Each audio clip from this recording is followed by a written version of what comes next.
Нашиот сега веќе заеднички пријател Дейв. Thank you. Можеме ли да почнеме со, бидејќи допатува со авион од Лутон, благодарејќи на владата на Република Македонија имаме ефтини, нели? И ако лета равно, он ќе излета нагоре. Нели би требало за да ја планетава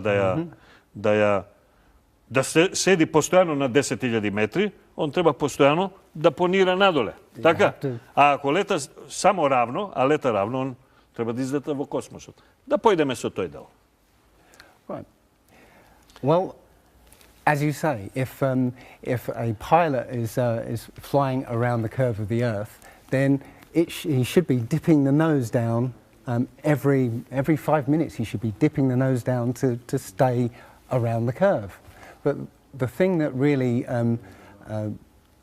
got me interested was, as you say, the gyroscope. In a plane, there is an artificial horizon, okay, and it's based on a gyroscope. And if you spin a gyroscope on a surface, it will want to stay upright. You can twist and tilt the surface as much as you like, the gyroscope will stay upright.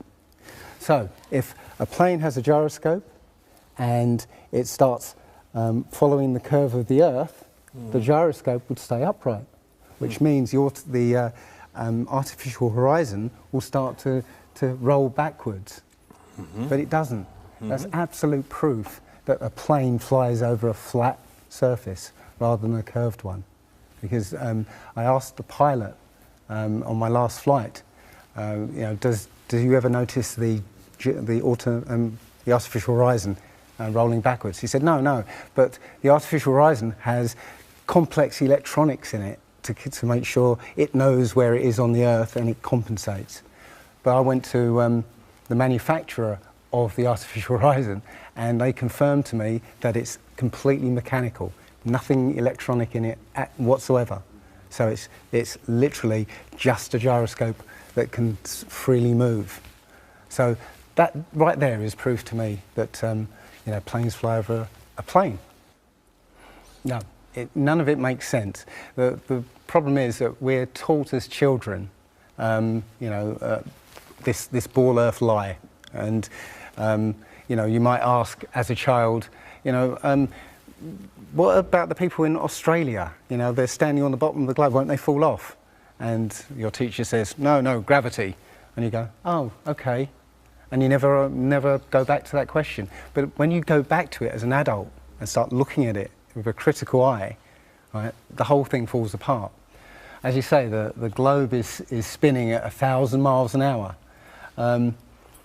Neil deGrasse Tyson, who's a leading astronomer in America, tells us that the Earth is not a perfect circle, it is actually an oblate spheroid, it's squashed and wider at the equator. Yeah? So, значи по-стеснет е на половите, а по-широк е на екваторот. Exactly. So my question to him would be, why is there land at the equator? Because water will move more readily than rock. So if the Earth is spinning, the water will be collected at the equator. I mean, if you spin a wet tennis ball, the water shoots off at the equator, essentially. So all the water will be gathered around the equator. So why is there land at the equator? Doesn't make any sense. The other thing that about the spinning Earth is looking at the stars. Now, directly above the axis of spin is the pole star, Polaris, okay, directly over the North Pole. Звезда Северница, што ја викаме ние. Right. And we're told that the reason that all the stars spin around the North Star is because the Earth is spinning at 1,000 miles an hour. Okay, seems to make sense because if you put a long exposure camera pointing at the North Star, you'll see the stars will make perfect circles around, perfect star trails. The only problem is the Earth is also orbiting the sun at 67,000 miles an hour. Okay? The sun is moving, dragging the Earth and all the planets up that way or that way at 600,000 miles an hour. So why do we see perfect circles? You know, because that's the slowest speed, that's slowest motion in that mix, and yet the Earth is moving 67 times faster that way, and 600 times faster that way. So you should see the stars do all sorts of strange motions, but you don't. You only see them make these perfect circles. That tells me that it's the stars that are moving, not the Earth. The thing is, what the scientists will give you is calculations and, you know, and theories why that happens. But we have experience. We see things and they either make sense or they don't make sense. What the scientists do is substitute our common sense and our intuition for calculations and theory. And we're supposed to believe the calculations rather than what we experience ourselves. There was a famous experiment back in the 1800s in England called the Bedford Levels experiment. Now, the Bedford Levels is a canal that is perfectly straight for 6 miles. Okay, so what a chap called Samuel Rowbottom did was he took a telescope, put it in the water about 8 inches above the water, and he had a friend, in a rowboat with a flag on the back, row all the way to the other end, and he was able to see the flag on the back of the rowboat the whole distance. Now, according to spherical trigonometry, the curve of the Earth is 8 inches per mile squared.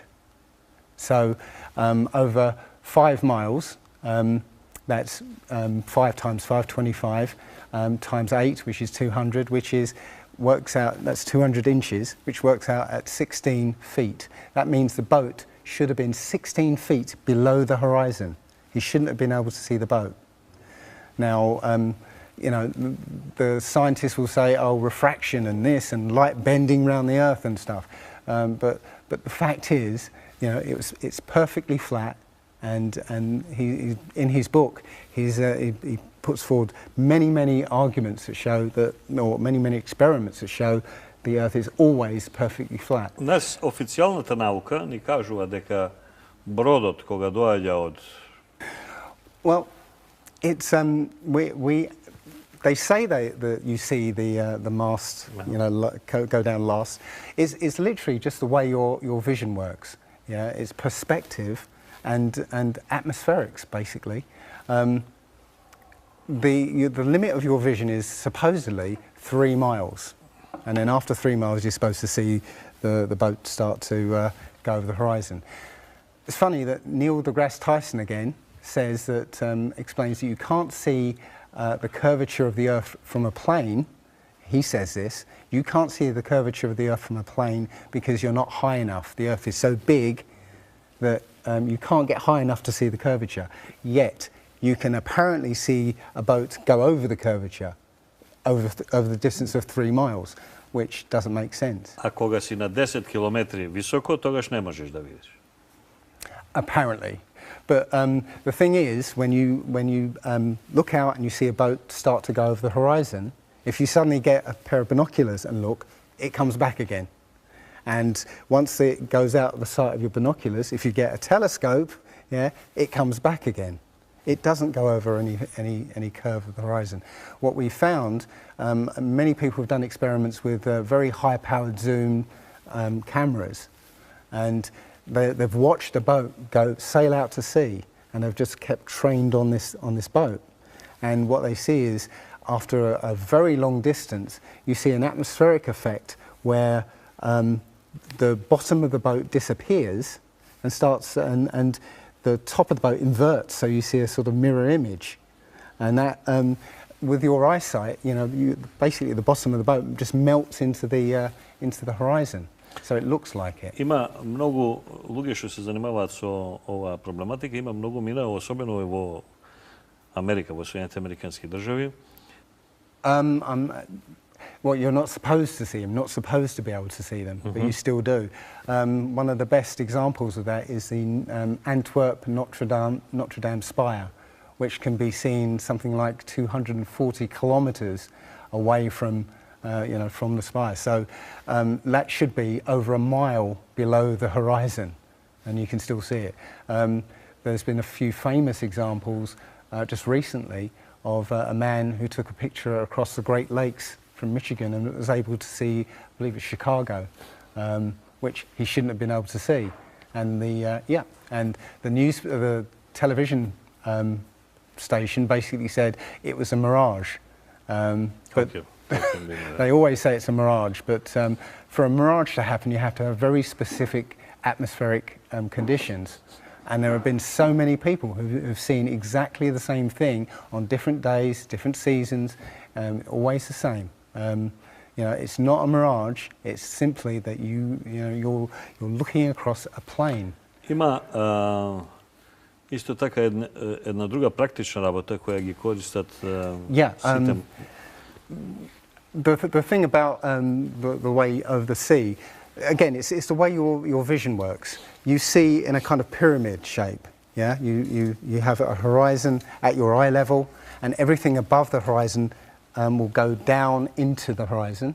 Yeah, everything below the horizon will seem to go up. Just like if you're in a long hallway, you'll see that the walls will start to move in, and the roof and the floor will start to move into the centre. Yeah, so literally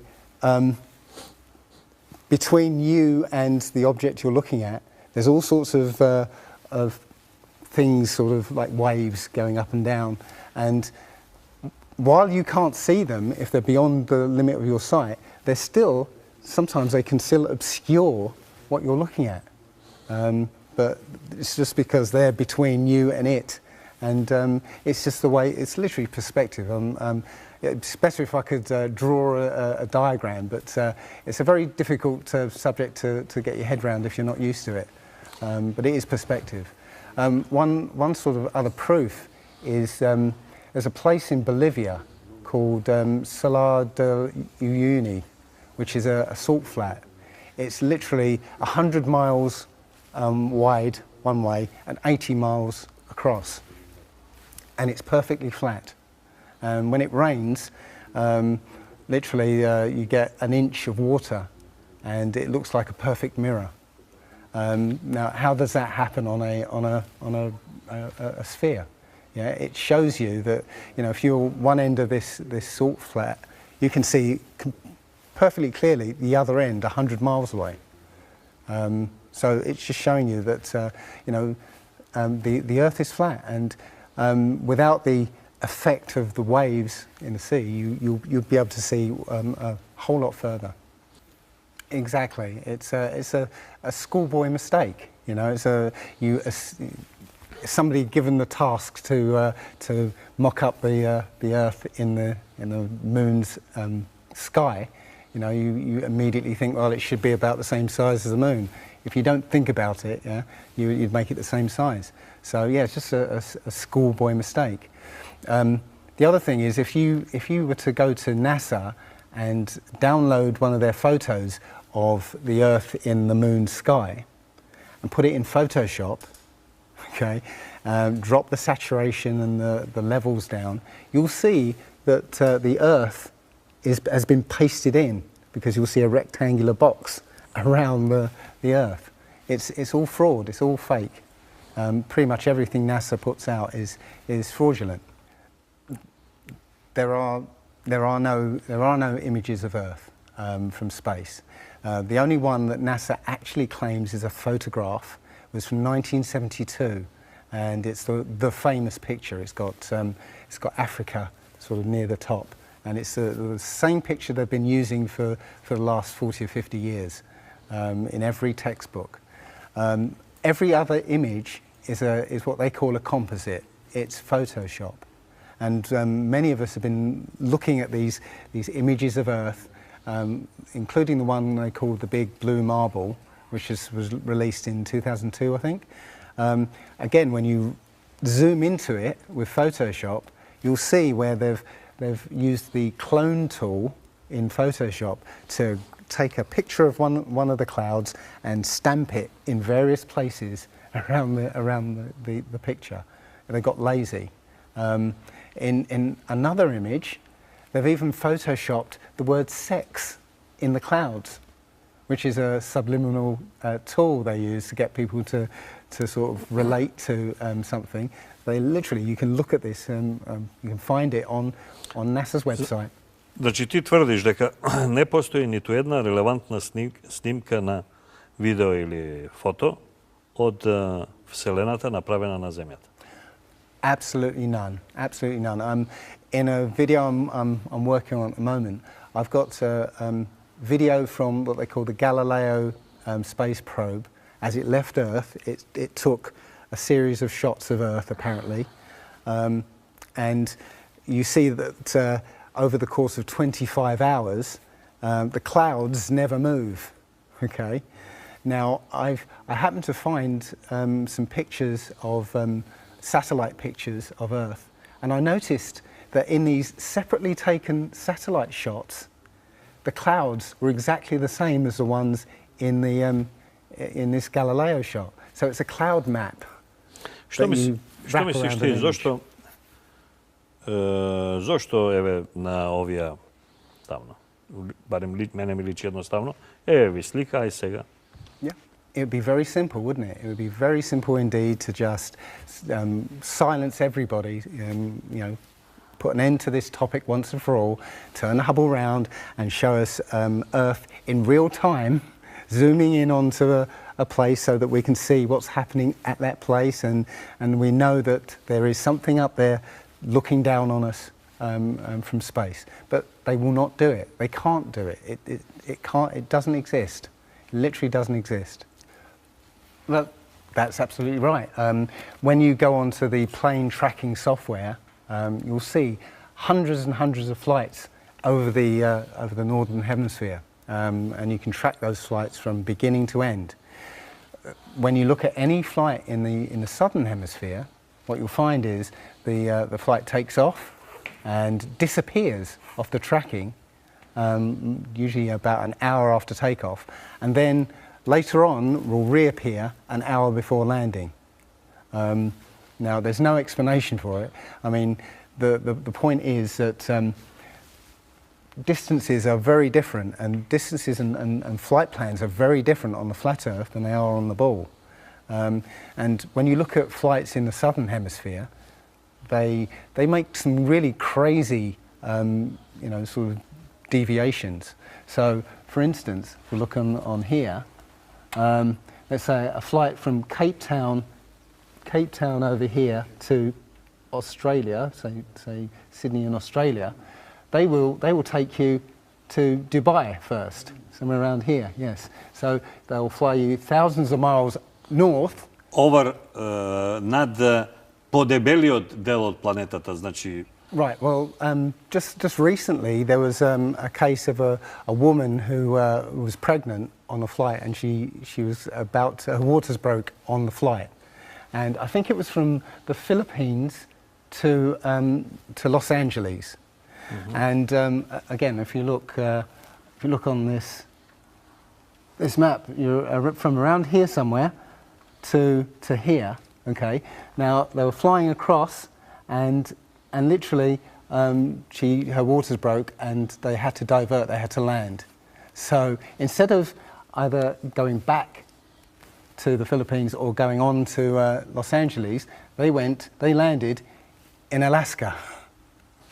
Which again, if you look on the flat map, it's again a straight path from the Philippines over Alaska to Los Angeles. Да, во тој случај се гледа дека од Филипините, кој е овде некаде, кога би летал до Лос Анџелес, кој е овдека, точно прелетува преку Аљаска. So they diverted to Alaska because it was closer. The other thing, again, flights from Santiago, Chile to Los Angeles, Santiago, Chile to Australia, right, will usually stop in Los Angeles. Again, you can see on the flat map that it's, again, a straight path. Da, znači od Avstralija da otide vo Čile, ovdje na jugot, na Južna Amerika, praktično provalja bezmalku vo ravna linija preku Los Angeles za da sleta ovdje. Yeah. So it all seems to make sense, and if the only thing that would sort of confirm it or disprove it would be GPS, but you know, hey ho, GPS doesn't work in the southern hemisphere. This is an issue because there have been a few people who said they've taken flights that have taken only 14 hours, and they're direct flights from Australia to South America. Up until these people came forward, and again, I haven't seen any real evidence that they have taken these flights. They told me they've taken these flights, but who knows? They can actually advertise a flight that's direct. You know, they can price it out of the range of most people to take, and then if anybody does take it, they could cancel it.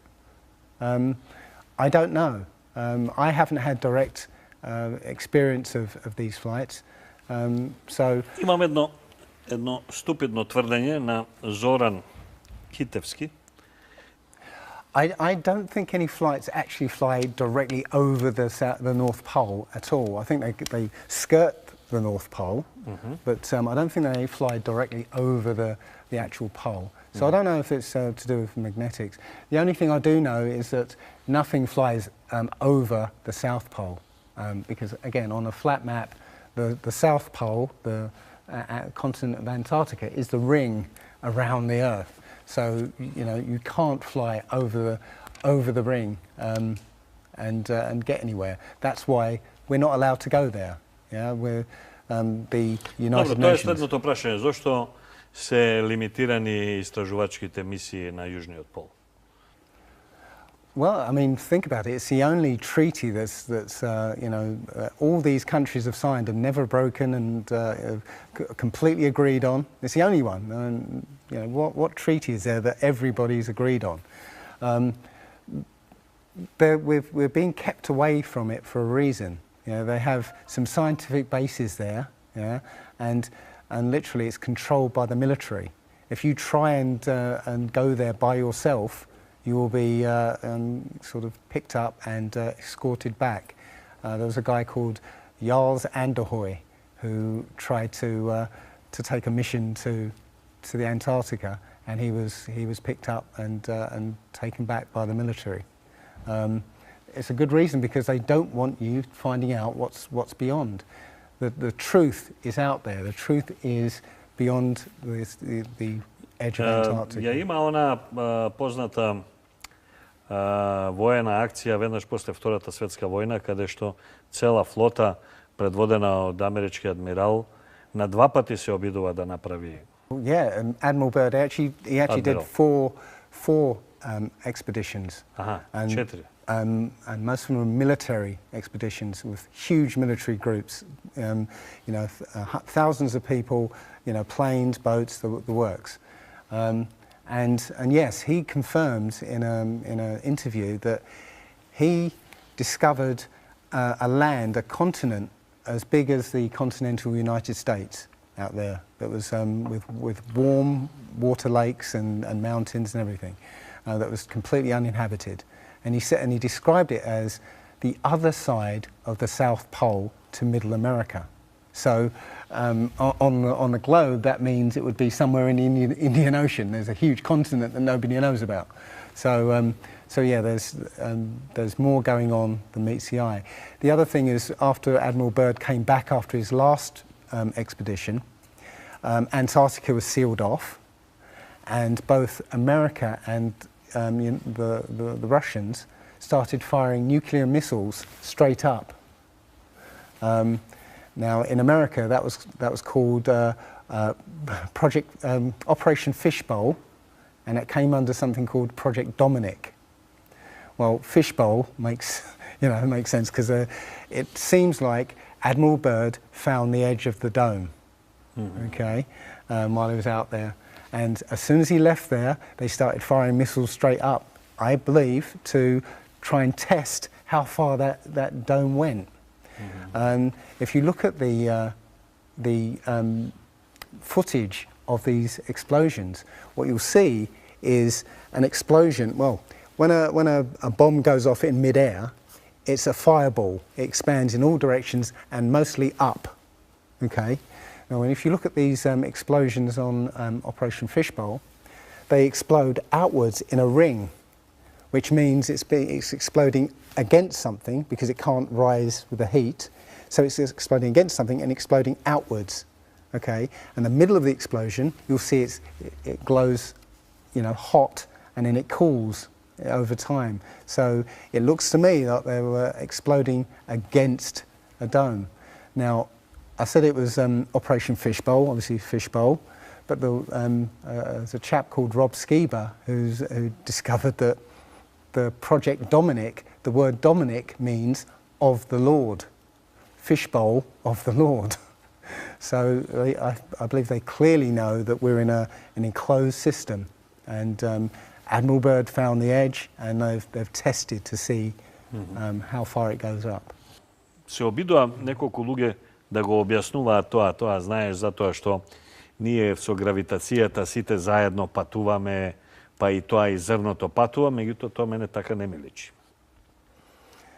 Well, it's not right, because they will also say that if a sniper is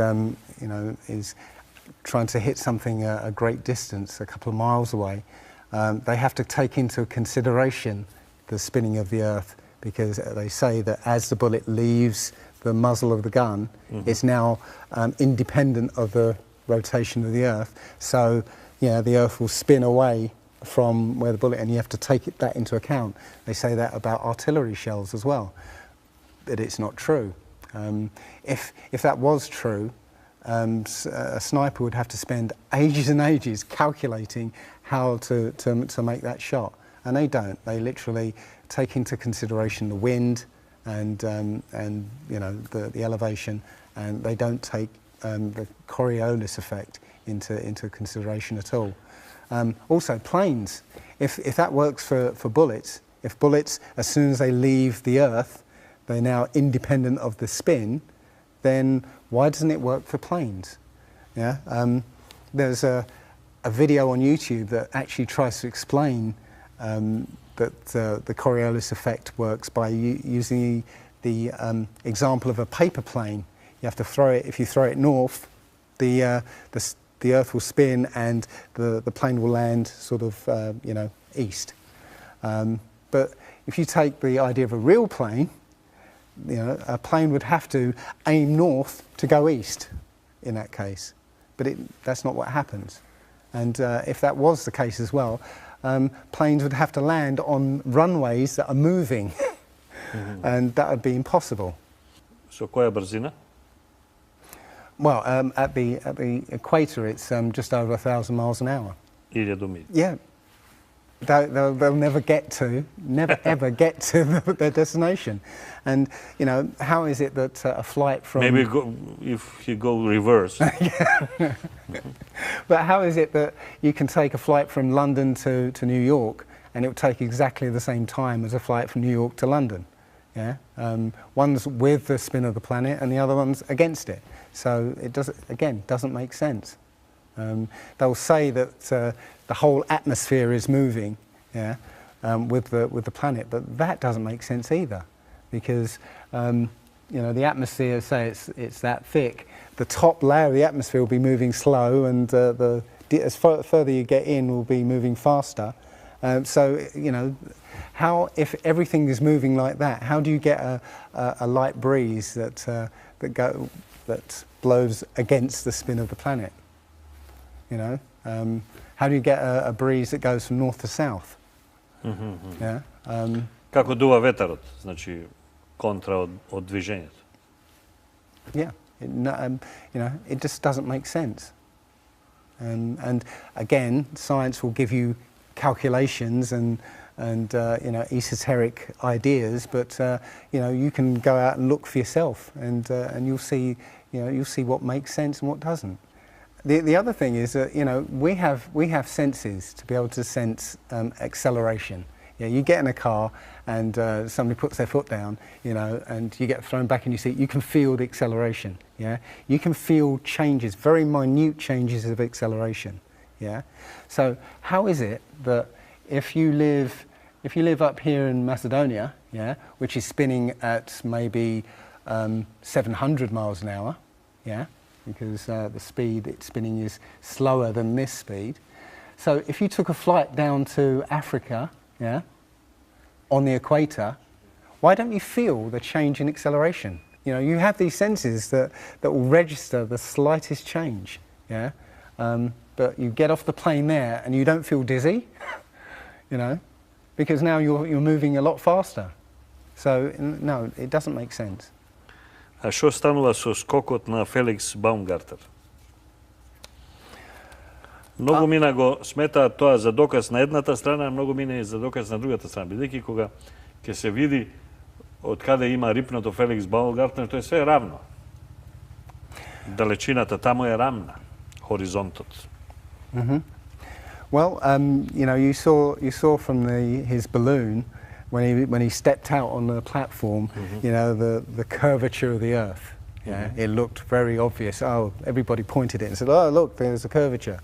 But when you actually looked at the ground, when you looked at the Earth, well, it was New Mexico. That's where he jumped. The whole Earth that you saw there was New Mexico. So if that was a curvature, the Earth must be very, very small indeed, and New Mexico must take up a huge part of it. Yeah, it was a fisheye lens to curve that, to make that curve. And when he jumped, it took, I think it took him like 2 hours to get to that height. Yeah, he went straight up. In that 2 hours, the Earth should have rotated away quite a distance, but I think he only landed something like 70 kilometers away from where he sort of went up in the first place, and that can be you know, attributed to the wind, you know. So no, I mean that there's no proof whatsoever. There is no argument. I mean, just looking at, oh good grief, just looking at a balloon in the air, literally in a distance, you should see the balloon actually start tilting over. If it's moving away from you, again, it will be, if it's moving away from you, it will tilt with the Earth. Yeah, you should see a distant balloon tilt over. You should see a city in the distance with its, you know, the skyscrapers tilted away from you. You never see that. You never see anything tilted away from you, which you should see. Yeah, if you can see, like Michigan, from Michigan to see the Chicago, as I said in that earlier example, the buildings should have been tilted away, but they weren't. They were straight up. Yeah, there is so much to this. As I said, if you start looking and asking questions about the very basic things, you'll find that the answers you were given as a child just do not make sense. Мора да е округла, затоа што нема друг начин да се потврди менувањето на денот и ноќта. Okay. Well, so the idea there is that it must be a globe because you know, the sun. If the sun's here, then it's got to be dark on the other side. Well, the thing about the sun is that we're told it's 93 million miles away. It's not. It's actually something around 3,000 miles away and about 34 miles across. That might sound really crazy, but if you look at look out on a day that's got broken cloud, you'll see that the sun rays will come out at an angle. Most people have seen this. The rays come down in angles. If the sun was 93 million miles away, then all the light will be coming parallel. So if you imagine, there's no way to show 93 million miles, but something way over there, all the light that reaches this globe will be parallel. There's no way that light can come that far and spread out like that. Now, if you follow those light rays, you'll see exactly where the sun is. And as I said, it works out to be about 3,100 miles. Now, if that's the case, and the sun is circling over this flat plane, yeah, its light range is limited. So it's illuminating the part of the Earth it's like over at the moment. So, say over Europe, it might, or over South America there, it's over there. Well, Australia's going to be in the dark because the sun isn't going to throw enough light to illuminate Australia. Yeah. Now, most people say, well, I see the sun rise and set. How can that be if it's just going round in a circle? Well, that's perspective again. If you actually see video of the sun coming up and going down, many times you'll see that the sun starts off as it's coming up very, very tiny, and it gets bigger as it gets closer to midday and then gets smaller again. It's literally that effect of perspective, you know, with some things above you, like the ceiling in a hallway, yeah, as it goes further away, it will seem to sink down towards the horizon until it disappears beyond the limit of your sight. And that's all you're seeing. You're seeing literally the sun circling overhead, but seeming to set. Sure. There was a YouTuber called Refi who did this detective work. There was a team in California that launched a rocket 75 miles up. And you can find this video on YouTube. It's difficult to watch because the cameras, there were 7 cameras on this rocket, and it was spinning as it went up, so it's very, let's say, difficult to watch.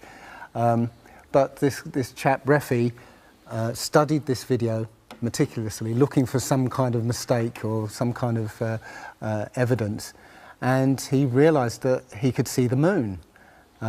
So he went online to a website called timeanddate.com, where it will show you graphically where the moon and sun is at any time on any day.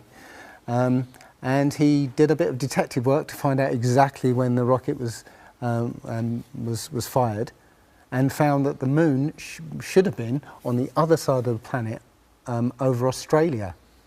Now, the rocket was 75 miles up and it could see the moon, but anybody down on the ground wouldn't be able to see it. But the point is that if the moon was over Australia, on the other side of it would be on the other side of the planet, which is, okay, there. So down there on the other side of the planet, and the rocket went up here. So there's no way that rocket should have been able to see the moon on the other side of the planet. Спротивно, значи ако ракетата овдека полета горе, не може да го види месецот кој е од другата страна. Спротивно, ако вака ја гледаме земјата, ако овдека ракетата полета 70 мили, значи 140 километра, во тој случај може да го види месецот кој е овдека некаде над Австралија. Така, нели? Exactly. Yeah. But as I said, people on the ground wouldn't be able to see it, but from that vantage point, 75 miles up, yes, you can see it. Right, well, if you watch the trajectory of the space shuttle, it doesn't go straight up. It always goes in a curve and out to sea. Yeah, and if you see it... Why is that?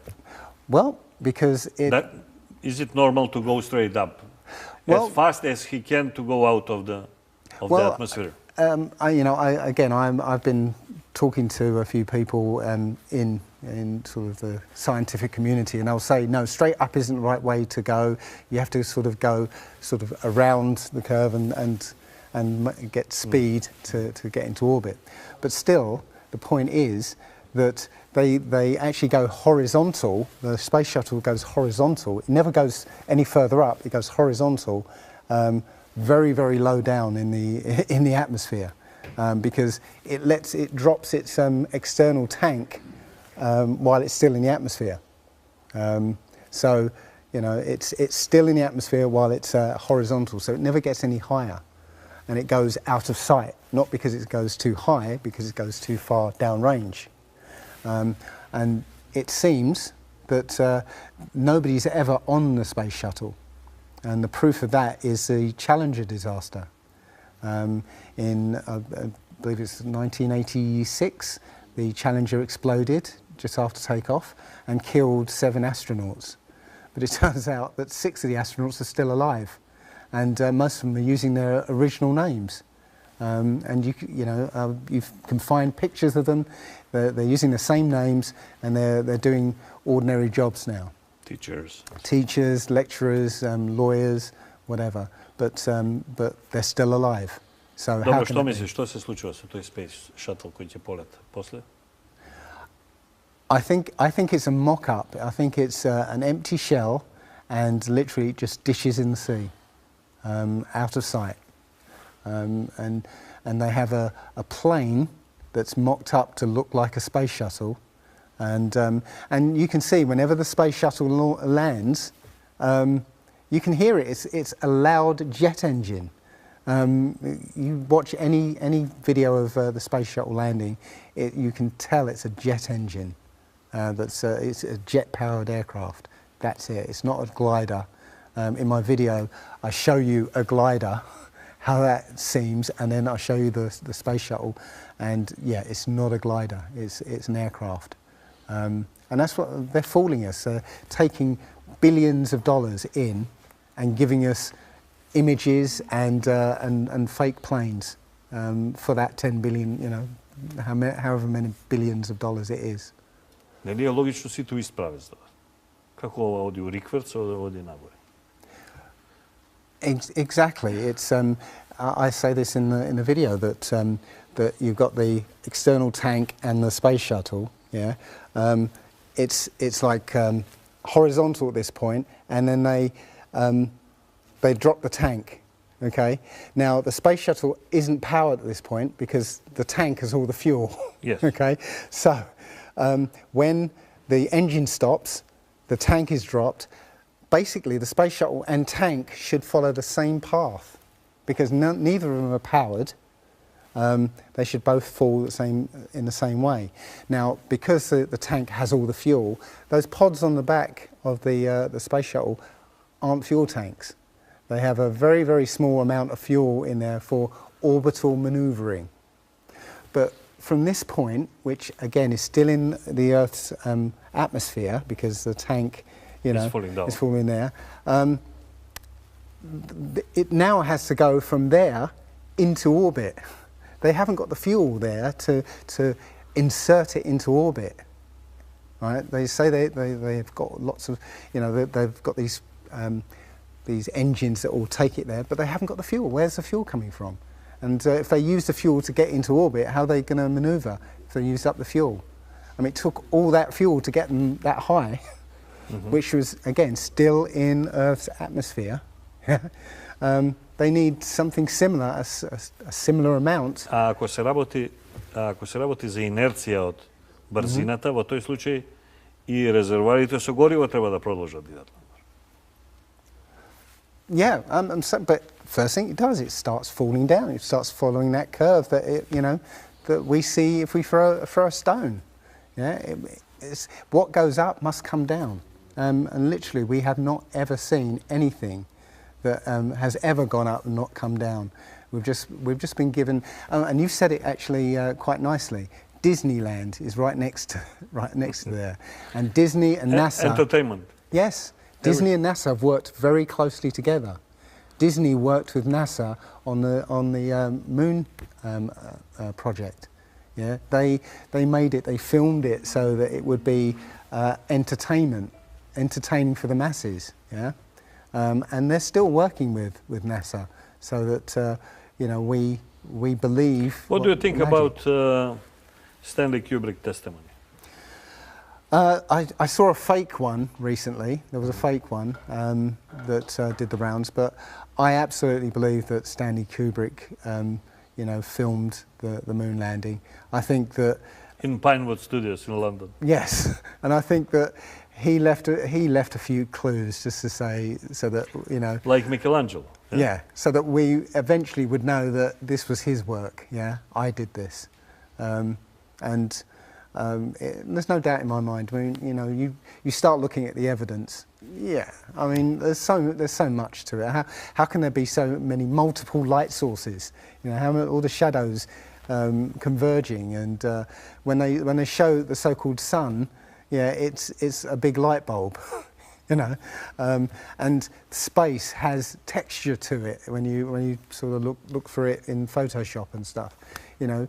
It's a joke. It was meant to fool people in 1960s. И прашината која се дига кога стапнува ногата, таа нема логика со гравитацијата на месецот. Right, so you got like clear footprint, but yet you don't have an impression where the pads of the lunar lander were, or a blast crater where the engines were blasting downwards. There was no sort of thrust or anything that was visible from the and also the camera followed the capsule straight up, right, and it followed it very precisely, right, and it stopped when it started to pitch over, right. Now NASA says, oh, we did it remotely. Well, there was a 2 or 3 second delay between sending signals and the camera starting to respond, and then another couple of seconds for them to see what's happened. So it's next to impossible to get that sort of accuracy with that kind of, and it's only done once. I mean, they can't sort of keep doing it over and get it right. You know, they do it once and they got it right the first time. So no, it's either they left an astronaut on the moon to film them, or it was fake. It was fake. It was absolutely fake. There's not too many people involved in this. I mean, NASA controls space as such. The other agencies have popped up, but literally it's a money-making scheme. NASA makes, you know, hundreds of billions of dollars a year. Добра, а русите? Okay. The Russians, okay, they're getting in on the act as well. You know, they make money from this. Yeah, it's money for old rope. You know, they give images and video and you know. Да, меѓутоа има неколку земји кои имаат таква технологија. Индијците, кинезите, Европа, па дури и Северна Кореја. And have you seen the imagery that they put out? The Chinese have put out, or I think it was the Japanese that put out images of Earth from the moon, and it looks even more fake than NASA's ones. It's a money-making scheme, and they're all joining the bandwagon. People believe in space, so they'll pay for it. Со толку многу години, па ако сакаш и векови, скриено. Премногу е огромно ова. Well, but you know, that isn't the first thing that's been hidden over the years. I mean, we're all driving petrol cars because 100 years ago, the Rockefeller, Standard Oil, it was Rockefeller, yeah, the Rockefeller family basically cornered the market on oil, and the car industry was going electric. So, you know, all cars would have been electric from the get-go, but they basically forced everybody to use petrol cars, and they've hidden this secret. And literally, you know, we could be running around in electric cars that have unlimited mileage by now, but we're still using these 100-year-old machines, dirty machines, because of a secret that's been kept. It's easy. If everybody's been trained into believing that this is real, right, and there's space, and it's within our interest to explore space and you know, go to the moon, go to Mars, yeah, people will pay for it, and they're making billions. And yeah, there's more to it, because I believe there's a big deception coming, and it's to do with aliens, because now since Roswell, 1947, that was the first time anybody had ever understood the idea of aliens. But since then, we've been bombarded with science fiction and the idea of aliens, and most people believe there are aliens out there. So they've prepared us for an alien invasion or an alien saviour. And I think the flat Earth came along at the right moment to educate people, to make people believe or understand that we've been lied to. And if you know, as I know in my heart now, that that is real and this isn't, I will not be fooled by aliens coming, because there are no aliens. There's no space. Yeah, it's all fantasy by Disney and NASA.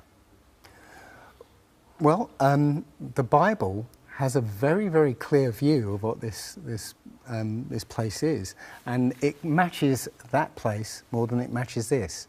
Okay, and what it says is the great deep is under it, just water. It's just deep water, and above the firmament is water.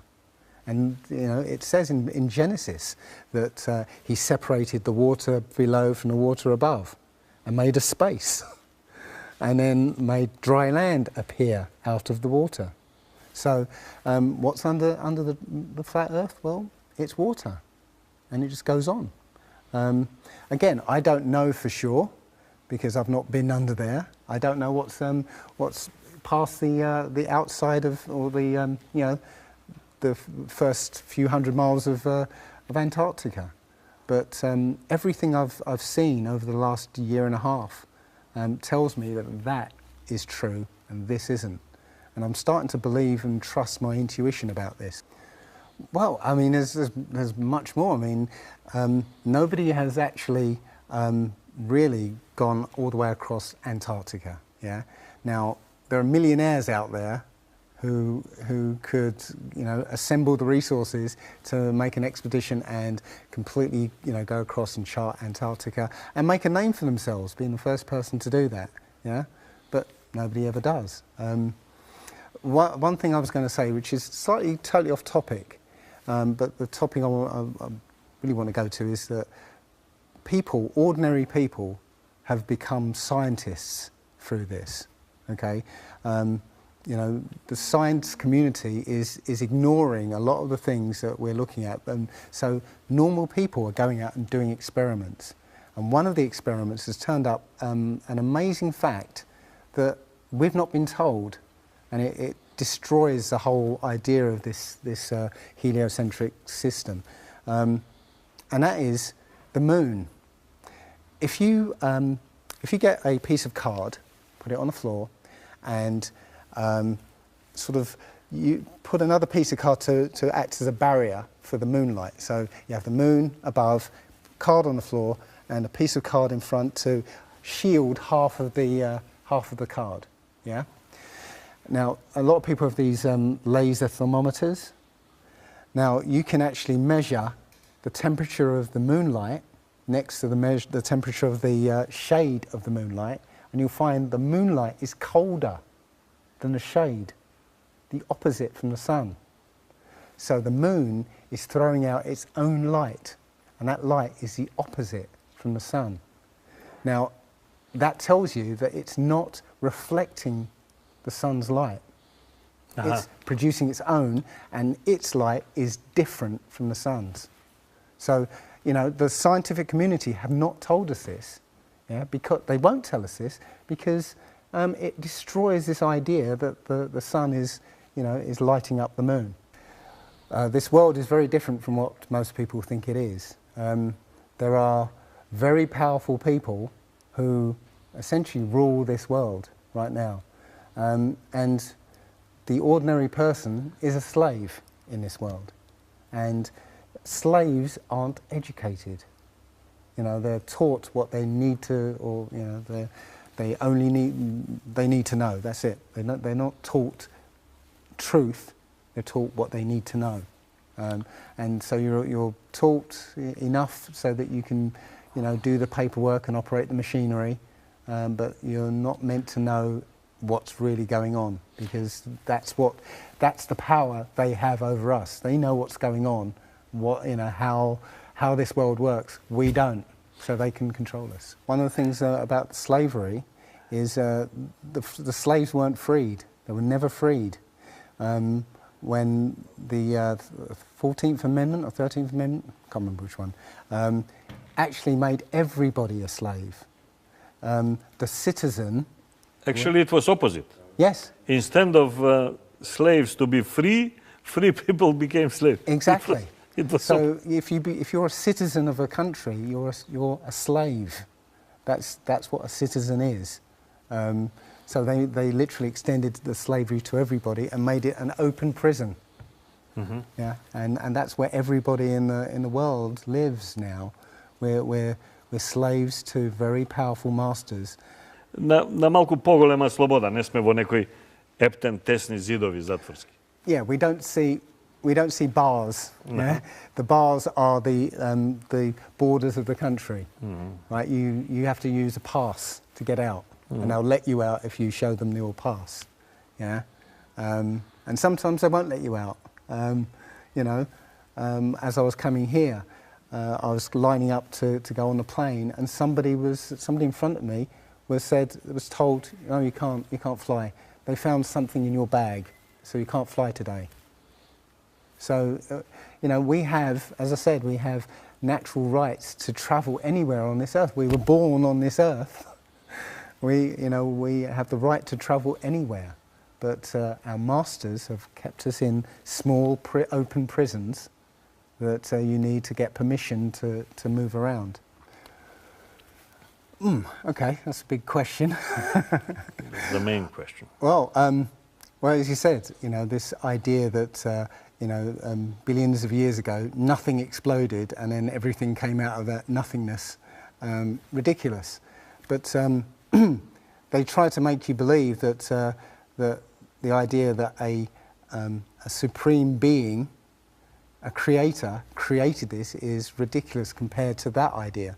I mean, if you look at it objectively, I would lean towards a creator because there's so much that points to the fingerprint of a creator. But it's no less ridiculous than nothing exploding and becoming something.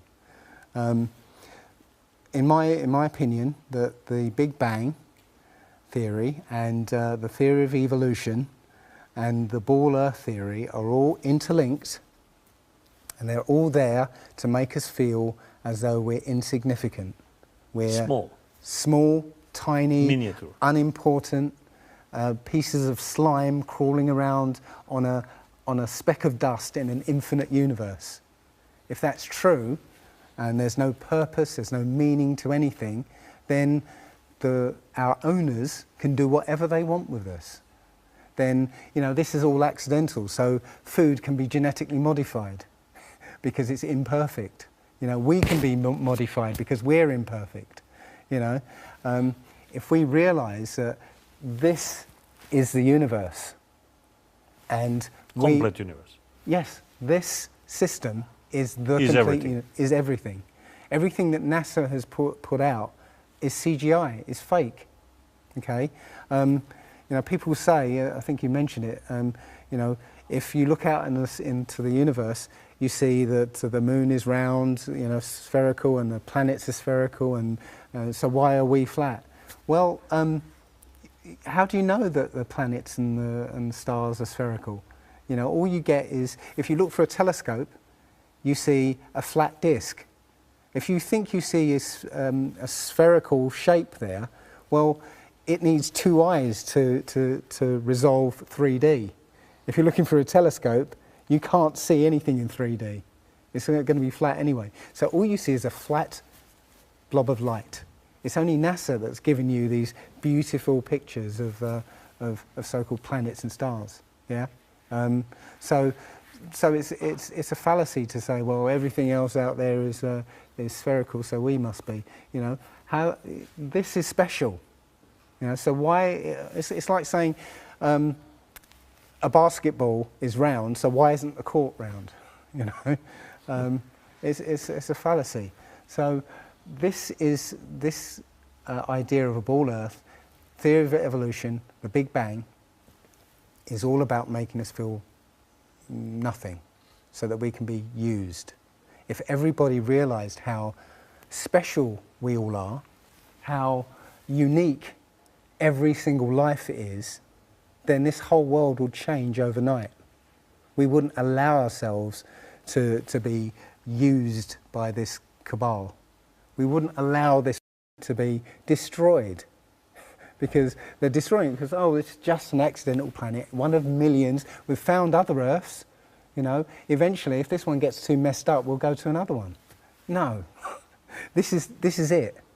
So if we all realise that, then we wouldn't allow all these things that are going on. I actually discovered an even bigger lie underneath this, which is history. We spoke about this earlier as well. But yeah, it's all about control. There are a small group of people who want to control the world, and because there's so many of us out there, you know, they can't control us directly. They can't, you know, this small group of people can't, you know, come round to all of us and control us directly. So they must use our own minds, our own hearts and minds against ourselves. And this is what they've done. They've educated us into this world, into this globe spinning, you know, heliocentric Big Bang evolution world, which makes us nothing. And as soon as we change that, when I first started looking, it was about 1.5 years ago, I looked on YouTube and there were maybe about 100 videos, not even that probably, and nobody was talking about it, right? And then over 2015, it exploded. There are thousands and thousands and thousands of people looking at Flat Earth now. And what happens is that you'll watch something or read something and something will strike a chord in your mind and you'll think, yeah, I've always wondered that. And what will happen is you will start feverishly researching. I mean, what happened to me was as soon as I got that, I spent every waking hour looking for things and testing things, and this seems to be replicated with thousands of people around the world who suddenly come into this. They start, you know, researching and getting a passion for this, because this is what I think, it's the truth, and we recognise the truth when we hear it, and you know, we feel it, and this I believe has come at the exact right time, so that we awaken to what's going on in the world. Nothing else, you know, 9/11 even hasn't awoken people, right, to this extent. You know, for me, I've been an atheist for 40 years. From the age of 13, you know, I didn't want anything to do with God and Bibles and whatever and religions. And now I know for a fact there is a creator. I've seen his fingerprint, you know, not just with the flat earth. Everything I've done in the last 5 or 10 years has led me to see that there is a creator now. And there's a great many people out there who have had exactly the same revelation as I have. And it is. I'm now following the commandments and trying to be the best human being that I can be, because I think it was a guy called Kent Hovind who said there are only 2 possibilities. Either there is a God or there isn't. And both of them are terrifying. Yeah. If there isn't a God, then nobody's in control. We're hurtling through space and there's no plan and there's no nothing, and you know, that's terrifying. If there is a God, then we'd better find out who he is and what he wants and do exactly what he says. And it turns out that he gave us very specific instructions on how to live. And they're not rules as in, you know, laws that you must follow because you know, or put you in prison if you don't. No, these are rules to live by, to make a harmonious world. You know, don't harm anyone, don't kill anybody, don't steal from people, you know, don't covet people's items, you know. Don't lie. Don't lie. I mean, these things are written in our hearts anyway, yeah? But we're in a society that legalises all of the 10 commandments, you know. The policemen and soldiers can kill. They're allowed to kill, yeah? You know. Politicians can lie. They can lie. They're lying all the time. They're actually. lying all the time. Police have been told that they are allowed to lie to try and get to catch somebody. Yeah, they're allowed to lie. Everything in the Ten Commandments is legalized in this society.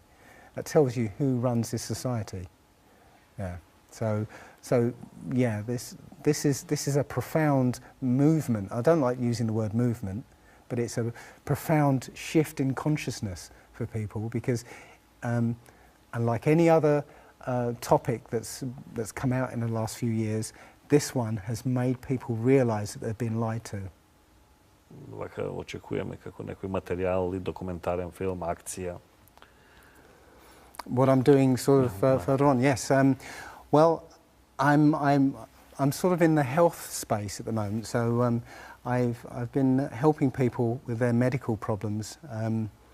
Literally, over the last few years, I've been experimenting on myself and friends and family and stuff, and testing out alternative therapies.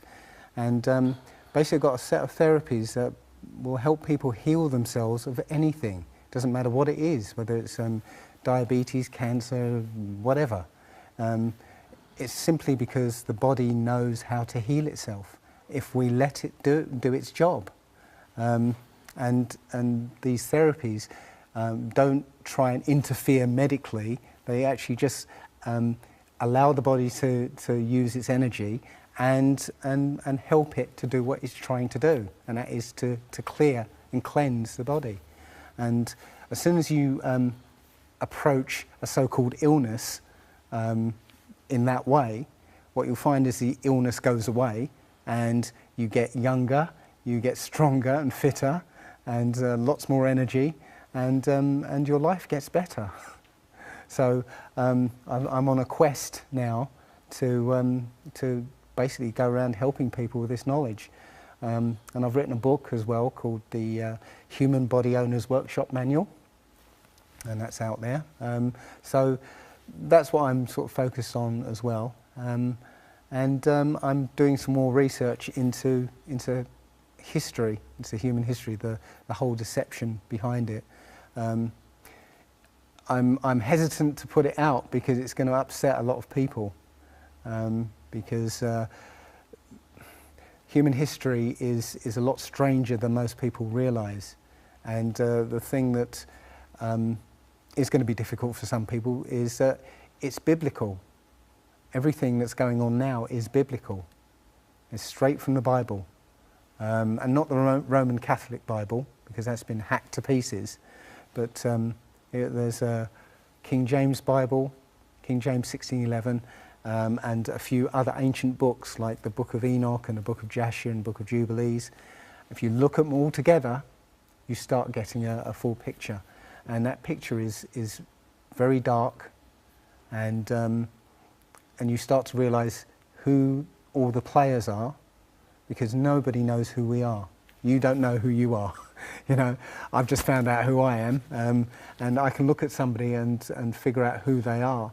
But without that knowledge, A, you don't know you're at war, and B, you don't know who you're at war against. Samo će go doполni vpečatok od što Dave go ostavio u ova emisija. Dave, thank you very much being a guest in my show. Thank you.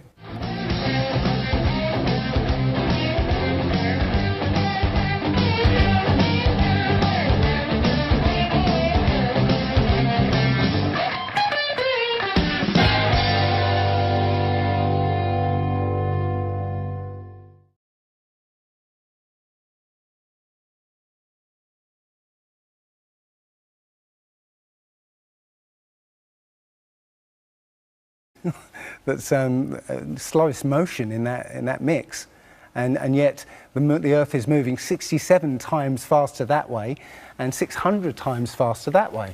So you should see the stars do all sorts of strange motions, but you don't. You only see them make these perfect circles. That tells me that it's the stars that are moving, not the Earth. The thing is, what the scientists will give you is calculations and and theories why that happens, but we have experience. We see things and they either make sense or they don't make sense. what the scientists do is substitute our common sense and our intuition for calculations and theory, and we're supposed to believe the calculations rather than what we experience ourselves. There was a famous experiment back in the 1800s in England called the Bedford Levels experiment. Now, the Bedford Levels is a canal that is perfectly straight for 6 miles. Okay, so what a chap called Samuel Rowbottom did was he took a telescope, put it in the water about 8 inches above the water, and he had a friend, in a rowboat with a flag on the back, row all the way to the other end, and he was able to see the flag on the back of the rowboat the whole distance. Now, according to spherical trigonometry, the curve of the Earth is 8 inches per mile squared. So over 5 miles, that's 5 times 5, 25, times 8, which is 200, works out, that's 200 inches, which works out at 16 feet. That means the boat should have been 16 feet below the horizon. He shouldn't have been able to see the boat. Now, you know, the scientists will say, oh, refraction and this and light bending around the Earth and stuff. Artificial horizon, okay, and it's based on a gyroscope. And if you spin a gyroscope on a surface, it will want to stay upright. You can twist and tilt the surface as much as you like, the gyroscope will stay upright. So, if a plane has a gyroscope and it starts following the curve of the Earth, the gyroscope would stay upright, which means the artificial horizon will start to roll backwards. But it doesn't. That's absolute proof that a plane flies over a flat surface rather than a curved one. Because I asked the pilot on my last flight, you know, do you ever notice the artificial horizon rolling backwards? He said, no, but the artificial horizon has complex electronics in it to make sure it knows where it is on the Earth and it compensates. But I went to the manufacturer of the artificial horizon and they confirmed to me that it's completely mechanical, nothing electronic in it whatsoever. So it's literally just a gyroscope that can freely move.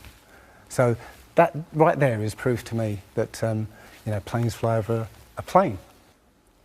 No, none of it makes sense.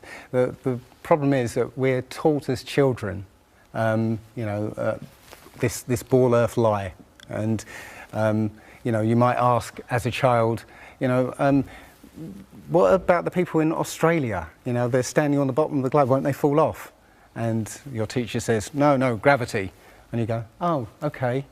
And you never go back to that question. But when you go back to it as an adult and start looking at it with a critical eye, right, the whole thing falls apart. As you say, the globe is spinning at 1,000 miles an hour. Neil deGrasse Tyson, who's a leading astronomer in America, tells us that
Naš i od svega vek je zajednički prijatelj Dave. Thank you. Можем ли да почнеме со, бидејќи допатува со авион од Лутон, благодарејќи на владата на Република Македонија имаме ефтини, нели? И ако лета равно, он ќе излета нагоре. Нели би требало за да ја планетава да da sedi postojano na 10.000 metri, on treba postojano da ponira nadole. Така? A ako leta samo ravno, a leta ravno, on treba da izleta vo kosmosu. Da pojdeme sa toj deo. Right. Well, as you say, if a pilot is flying around the curve of the Earth, then he should be dipping the nose down every 5 minutes. He should be dipping the nose down to stay around the curve.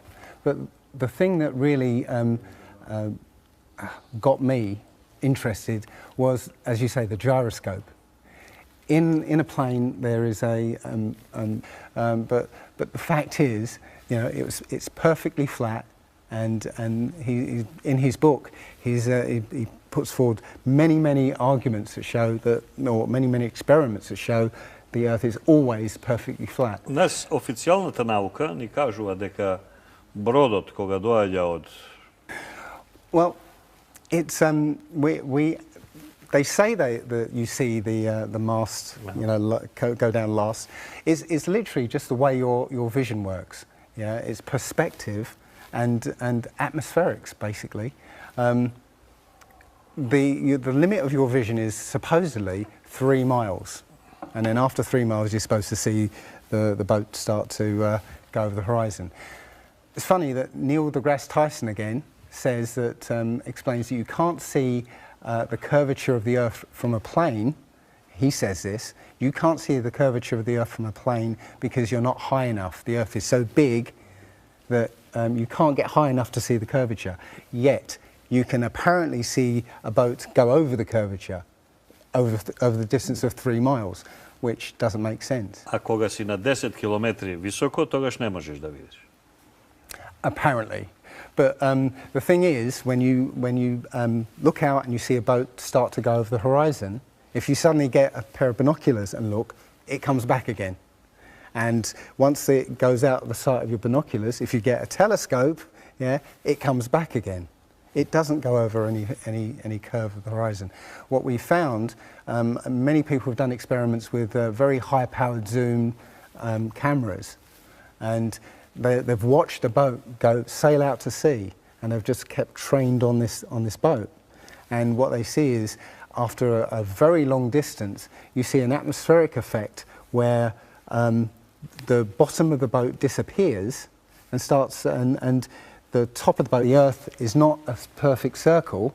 It is actually an oblate spheroid. It's squashed and wider at the equator. Yeah. So. Значи по-стеснет е на половите, а по-широк е на екваторот. Exactly. So my question to him would be, why is there land at the equator? Because water will move more readily than rock. So if the Earth is spinning, the water will be collected at the equator. I mean, if you spin a wet tennis ball, okay, you spin a wet tennis ball, the water shoots off at the equator, essentially. So all the water will be gathered around the equator. So why is there land at the equator? Doesn't make any sense. The other thing that's about the spinning Earth is looking at the stars. Now, directly above the axis of spin is the pole star, Polaris. Okay, directly over the North Pole. Звезда Северница, што ја викаме ние. Right. And we're told that the reason that all the stars spin around the North Star is because the Earth is spinning at 1,000 miles an hour. Okay, seems to make sense, because if you put a long exposure camera pointing at the North Star, you'll see the stars will make perfect circles around, perfect star trails. The only problem is the Earth is also orbiting the Sun at 67,000 miles an hour. Okay, the Sun is moving, dragging the Earth and all the planets up that way or that way at 600,000 miles an hour. So why do we see perfect circles? You know, because that's the slowest speed